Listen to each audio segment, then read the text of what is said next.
I just heard the bird up in the back that I actually teased is one of those videos, but we haven't heard it clearly enough, and I'm not gonna go back, so you know, I'm sure it's gonna sing very soon from some of the corners we're gonna pass. So yeah, but it's cool to know that it's here.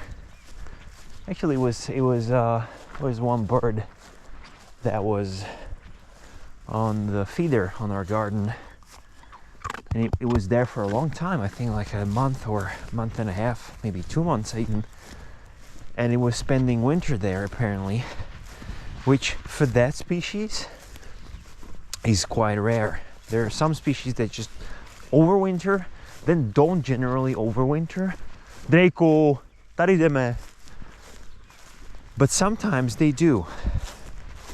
Rarely. Like for instance, firecrest. It's a bird that is increasingly overwintering in the Central Europe. And before, 10 years back, that was completely unheard of. And should remember time about, I don't know, maybe 8 years back, 7 years back, when I was doing a monitoring, when I was walking through forests in winter, and I was trying to confirm a presence of a firecrest in flocks of goldcrests, and it was a really rare sight to really monitor it and see it and confirm that it's actually firecrest. Then nowadays I believe it's much more common, and it will be much more common in another 10 years. And same thing goes for Dunnock. That's the bird I'm talking about, that is not wasn't very common to overwinter here, but now I think it's going to be more and more common, and it's going to be a much more common occurrence in the upcoming years and decades. And it's due to the general global warming. And there was a fight here, and I think this one kind of recognized, because this is what blackbirds do. They shed a lot of these sorry, I was out of view. They shed a lot of these fluffy fluff feathers, and but there's actually torn out piece of skin here, so not sure if that bird made it out. But I believe this could have been, whereas these are pretty small. These are very small. These are very small feathers for a blackbird, I feel like. But this is kind of what blackbirds do, that they lose a lot of large volumes of this fluff feather, and they use it as a defense mechanism to confuse the predator that gets lost in all that cloud of feathers, and they escape. But that was probably a different bird, not sure which, because I feel like those feathers were kind of very small for a blackbird. I would expect a kind of larger feathers for that one.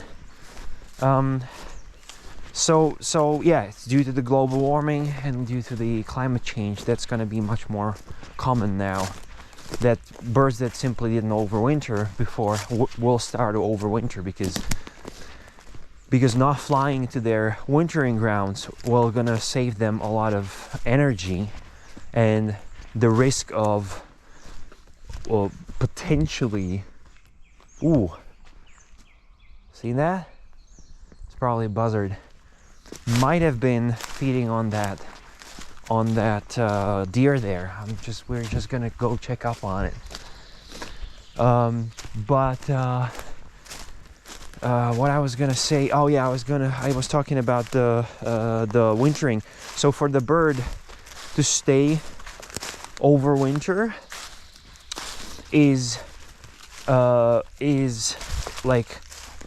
riskier than potentially harsh winter that they might survive, So they rather take that kind of risk than flying hundreds of kilometers or sometimes thousands of kilometers to their wintering ground and thousands of kilometers back in spring. and they might not be, they might be late, coming too late to the breeding grounds, and all the good territories might be already taken, or they might get killed along the way. They might get too exhausted, and so on and so forth. There are so many things that can happen on that journey.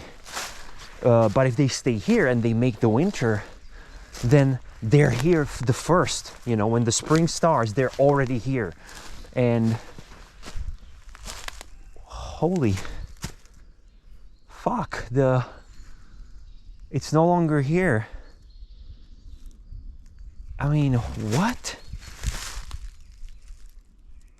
Wow, that was like, like we were here, what, 5 days ago? I think 4 or 5 days ago, and it's no longer here. There's like nothing. There's just, hold on, let me see. There's absolutely nothing.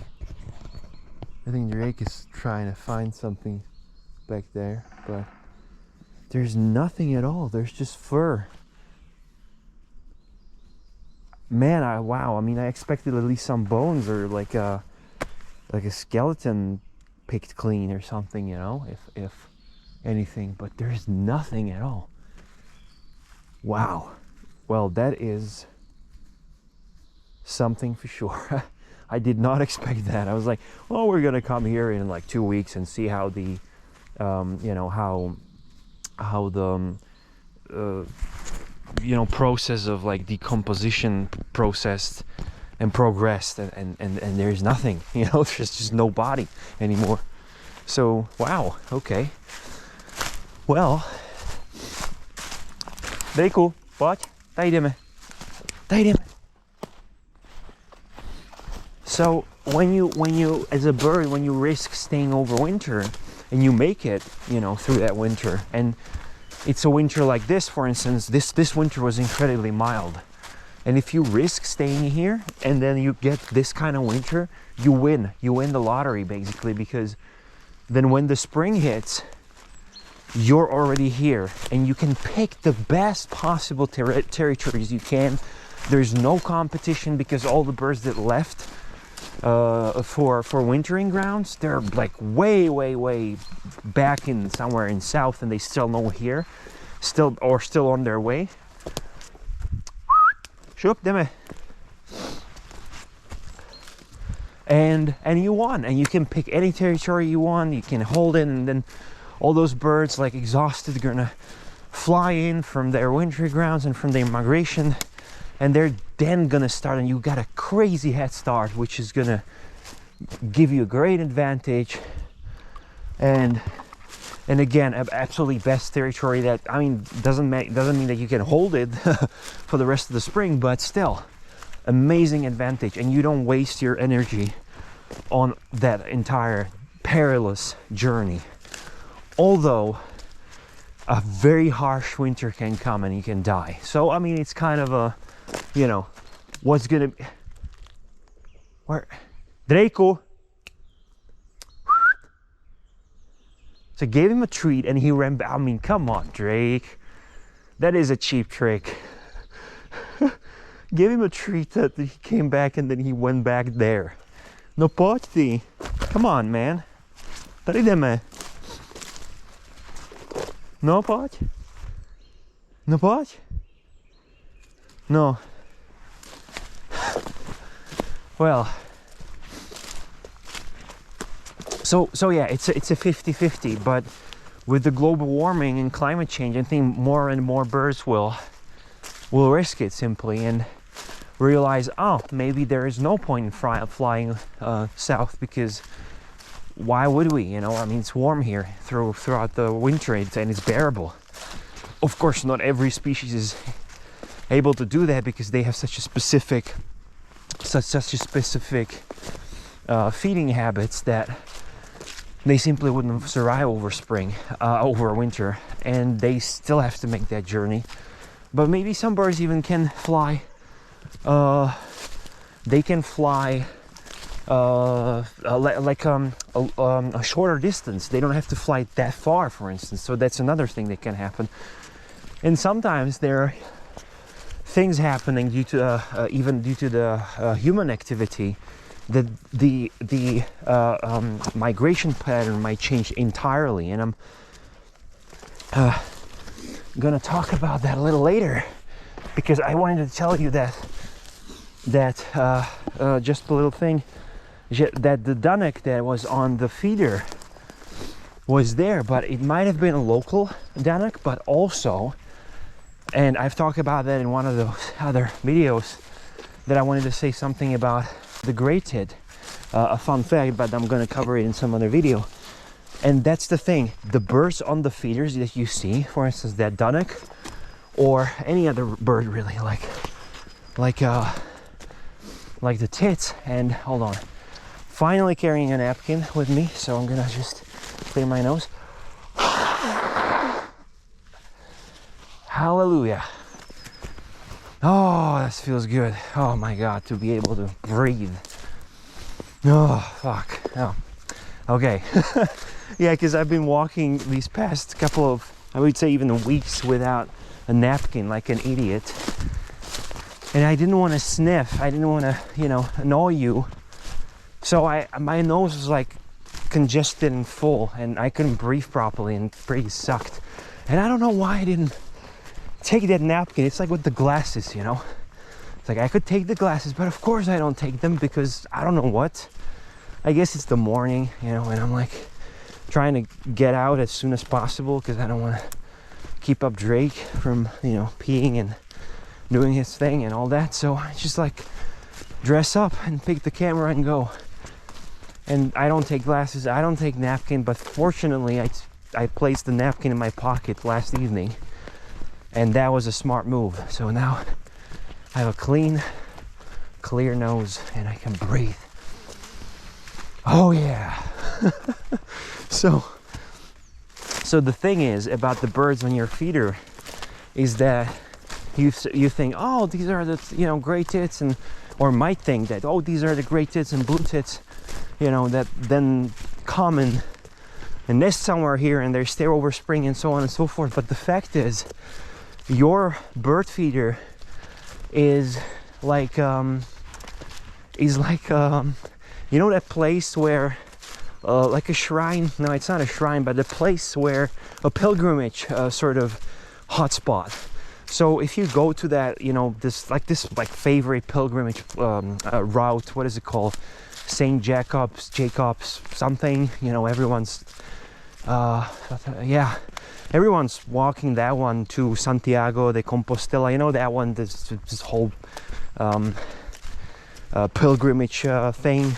Probably the most popular one in the world, I would imagine, although I would probably be insulting all those. Probably the most famous one is to the Mecca, you know, probably, but you know, whatever, one of the most famous pilgrimage routes that people are taking from all around the world, and actually people that are not even religious, you know. That's what always surprised me, that I hear so many people taking that route and they're not religious, you know. They don't really adhere to any religion, they don't believe in God, and I mean, I don't judge them, I'm just surprised, you know. And it's great. I think it's a great thing. I think you can experience a lot, meet a lot of people, realize a lot of things.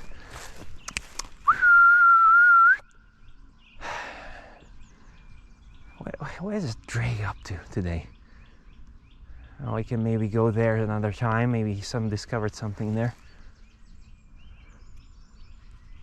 No. Or maybe he's just hungry and he wants a lot of treats today. Good boy.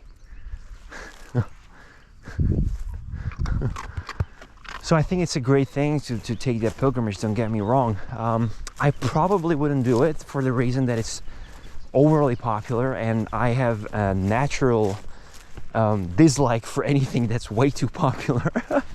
Like, that's just me, you know. I never liked sort of going with the flow. That never was my thing, you know. If something's way too popular and everyone is talking about how amazing it is and you gotta try it at least once in your life, and oh my God, and I was this and there, and then I'm like, yeah, I'm never gonna try that ever in my life. I don't know, I just don't like popular things, and I don't like things that you know, a lot of people love and a lot of people are doing, and I just, no, it's just not for me.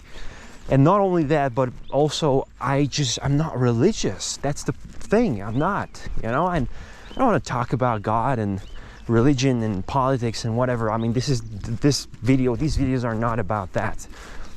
It's all about nature, and it's all about present moment and all of that. But I'm not religious. I don't believe in God, and I cannot imagine taking that journey and that pilgrimage to some place while be totally atheistic. You know, I totally don't believe in God, and I don't know, it just feels wrong. And why would I even do that? It's like going to a church every morning. For what reason? You know, what would I be doing there?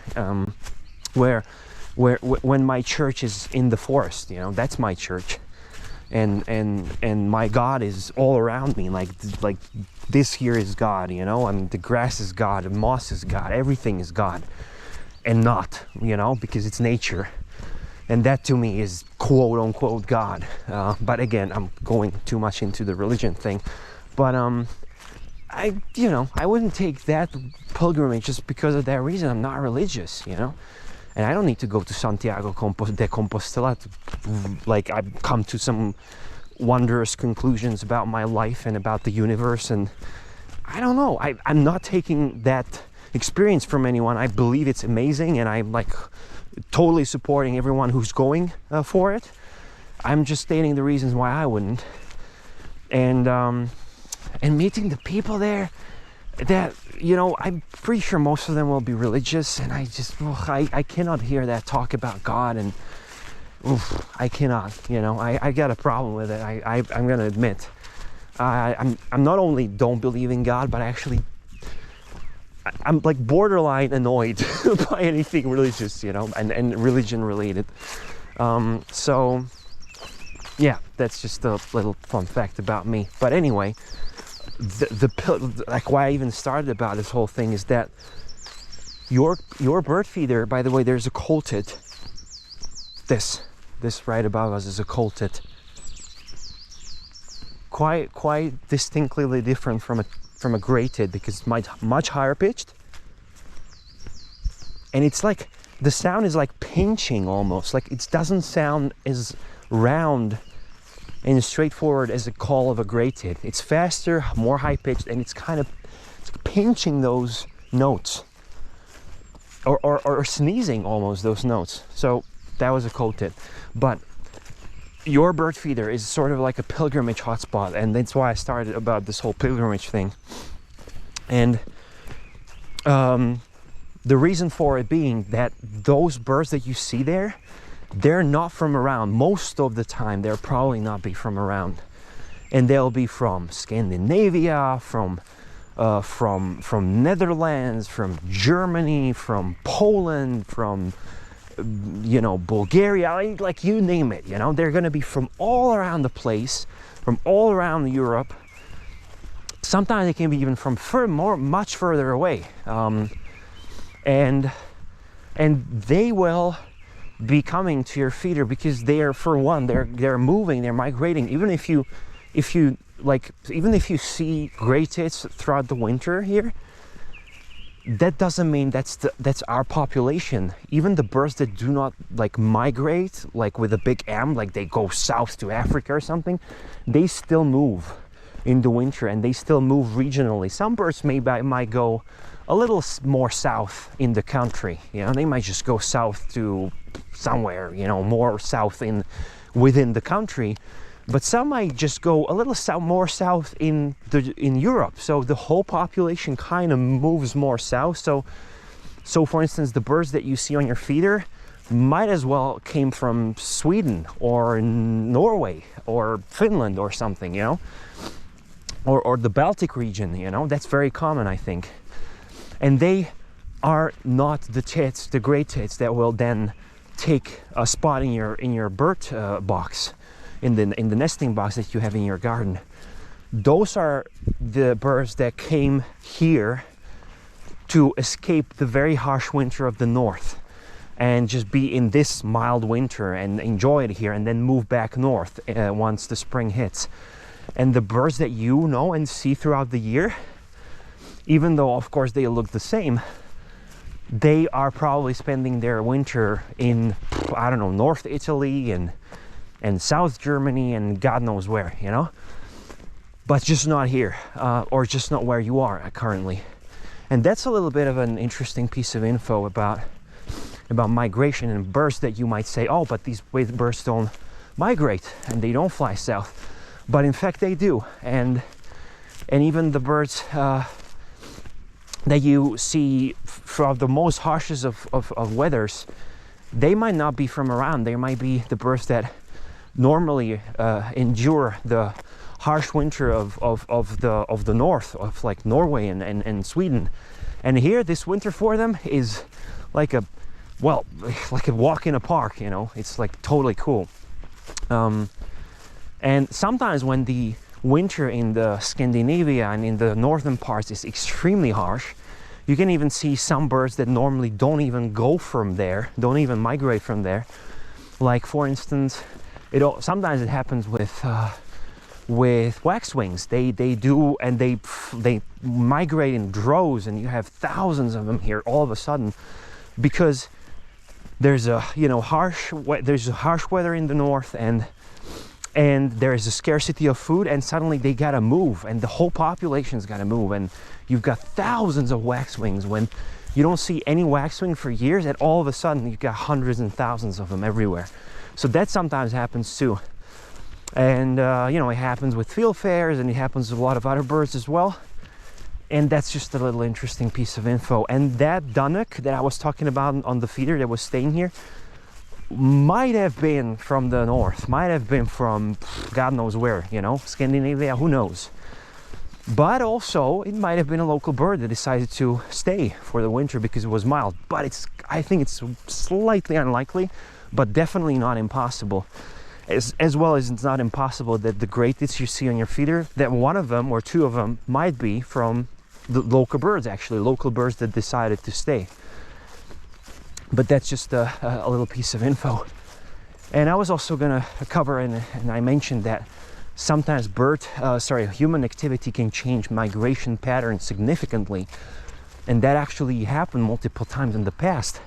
One of them being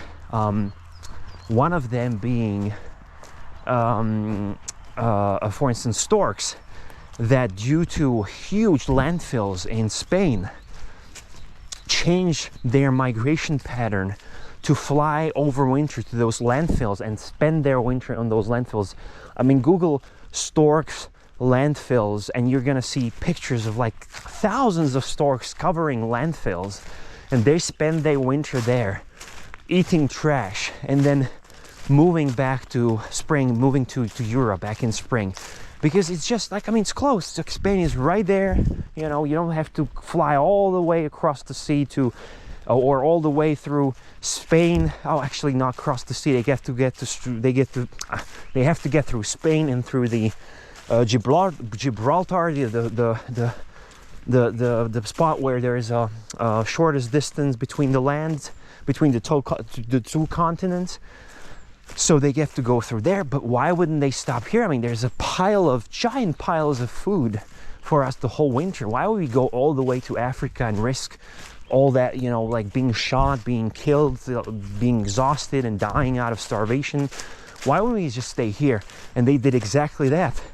And it went for some years until even the young birds that were born freshly and they didn't know the landfills, they instinctively went straight for the landfills. So it completely messed up their migration pattern. And instead of flying to Africa, they started flying to those landfills. So that's like, sometimes like you don't even realize how much we can influence something that was set for thousands and probably hundreds of thousands of years. And with few years, we can change that, you know, like this. It's incredible.